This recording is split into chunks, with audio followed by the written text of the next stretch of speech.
For the third time in 2 weeks, another round of snow is headed our way. Let's get to meteorologist Curtis Smith for a look at what we can expect. Curtis?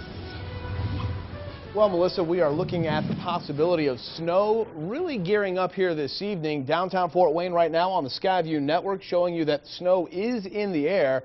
It has started here just a short time ago, and right now on Pinpoint Viper HD, we've got some snow as well. It is moving up from the south. It is very light, essentially just flurries right now, but should pick up a little bit in intensity. Now back to our west and to our south, not a whole lot more, so I don't think we're going to see much in the way of accumulation, maybe an inch or so tonight, and scattered snow showers that could continue into the day tomorrow. So shouldn't be a big headache, but another round of snow tonight.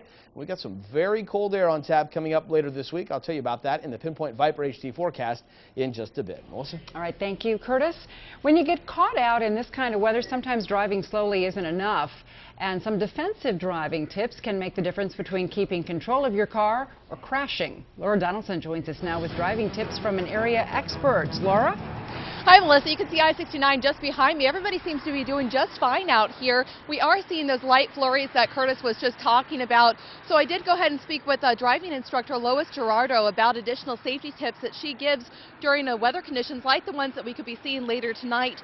She says although her students aren't legally allowed to use a cell phone while driving, adults should put the cell phone down and pay more attention to the road as well.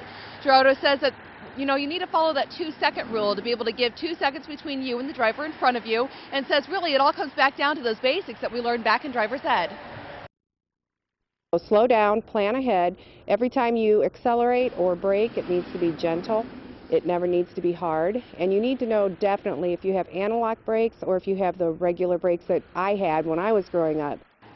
Now, she is referring to those manual brakes that some of the older model vehicles do have nowadays. Those are the ones that you'll need to pump if you are sliding on ice. You'll know if you have anti-lock brakes because you'll see an ABS or a track light in your dash when you turn on your car, Melissa.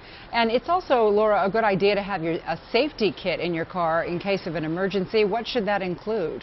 I talked to some officers and they say that it's a good idea to have blankets, also extra clothing, non-perishable foods, a flashlight, obviously that cell phone is a good idea, and some flares to be able to protect yourself while you wait for help.